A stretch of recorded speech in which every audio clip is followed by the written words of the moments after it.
Assalamualaikum warahmatullahi wabarakatuh. Shalom, Om Swastiastu, Namo Buddhaya, Salam Kebajikan.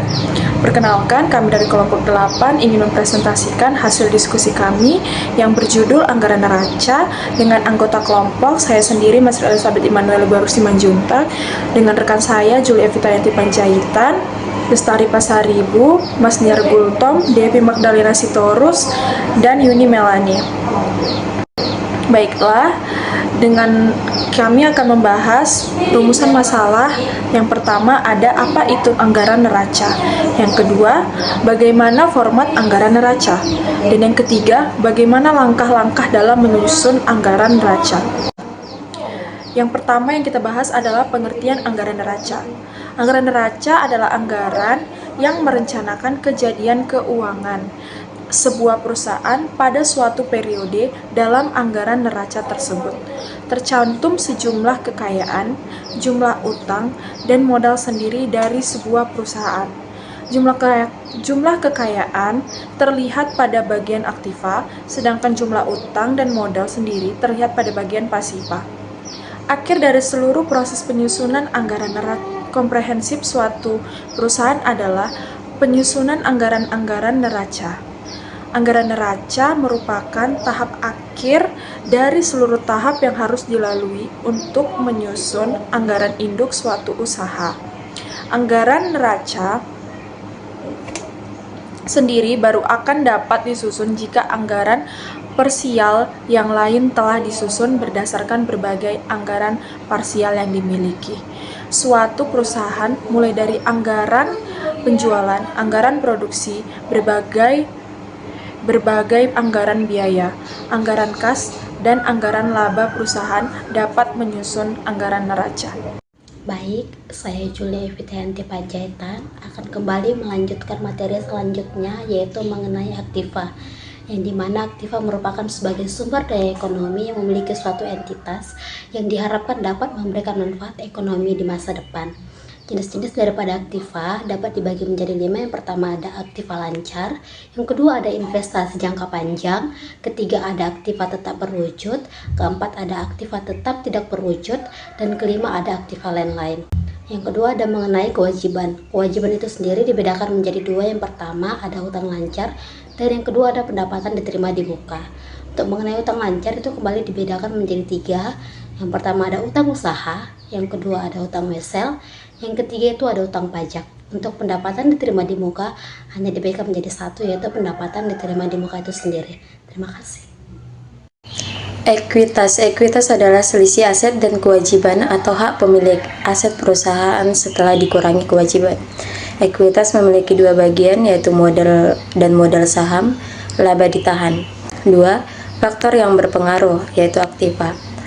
Kas, saldo awal kas pada suatu periode ditambah dengan penerimaan kas dan dikurangi dengan pengeluaran kas pada suatu periode. Yang kedua, piutang usaha. Saldo awal piutang usaha ditambah dengan penjualan kredit pada satu periode dikurangi dengan penerimaan piutang usaha. Dan yang ketiga, persediaan. Persediaan pengaman atau safety stock. Perlengkapan usaha, jumlah transaksi pembelian dan pemakaiannya pada suatu periode tertentu. Terakhir, aktiva tetap. Nilai aktiva tetap pada awal suatu periode ditambah dengan rencana pembelian aktiva tetap baru dikurangi dengan nilai aktiva tetap yang dijual pada suatu periode. Yang kedua, kewajiban. Ada beberapa akun yang termasuk ke dalam kewajiban. Yang pertama, utang usaha, yang kedua utang bank, ketiga obligasi, keempat modal saham, kelima laba ditahan.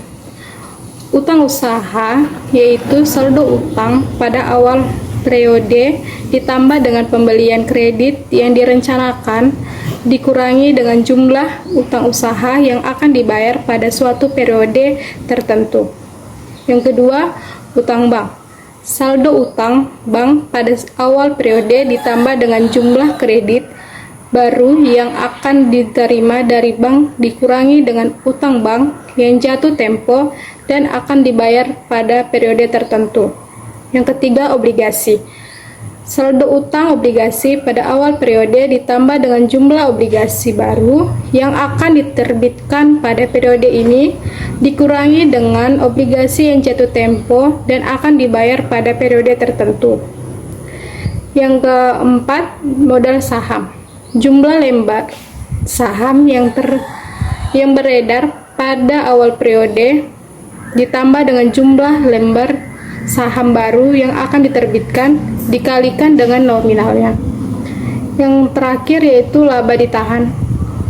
Saldo laba ditahan pada awal periode ditambah dengan laba usaha yang dilanggarkan dikurangi dengan jumlah dividen yang direncanakan akan dibagikan pada periode tertentu.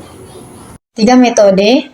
Untuk menyusun anggaran neraca, metode yang paling mudah adalah menggunakan persamaan akuntansi dasar, di mana di dalam metode tersebut didasarkan pada persamaan bahwa jumlah aktiva akan selalu sama dengan besarnya utang atau kewajiban dan modal atau ekuitas dari suatu badan usaha tertentu. Aktiva sama dengan kewajiban ditambah ekuitas. Setiap kali terjadi penambahan di dalam salah satu komponen, aktiva suatu badan usaha selalu akan disertai dengan penambahan di dalam komponen kewajiban atau ekuitas atau pengurangan pada salah satu komponen aktif lainnya.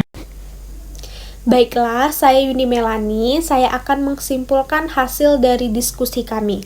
Jadi, suatu anggaran merupakan suatu rencana keuangan periodik yang disusun berdasarkan program yang telah disahkan. Bisa juga diartikan, anggaran adalah rencana tertulis mengenai kegiatan suatu organisasi yang dinyatakan secara kuantitatif dan umumnya dinyatakan dalam satuan uang dalam jangka waktu tertentu. Anggaran neraca sendiri adalah anggaran yang paling terakhir disusun oleh perusahaan dalam proses penyusunan anggaran induknya atau master budget.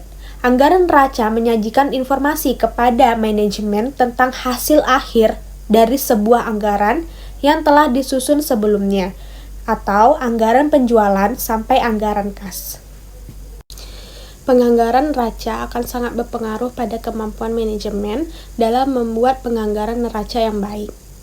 Untuk itu, sosialisasi dan pendidikan serta pemahaman mengenai pentingnya penganggaran neraca dan bagaimana membuat penganggaran neraca yang baik sangat diperlukan. Dan peningkatan sumber daya manusia juga sangat diperlukan dalam meningkatkan pemahaman mengenai penganggaran, bukan hanya penganggaran saja, tetapi juga semua untuk penganggaran lainnya. Baiklah, sekian dari hasil diskusi kami. Lebih dan kurang kami mohon maaf. Wabillahi taufiq wal hidayah. Wassalamualaikum warahmatullahi wabarakatuh.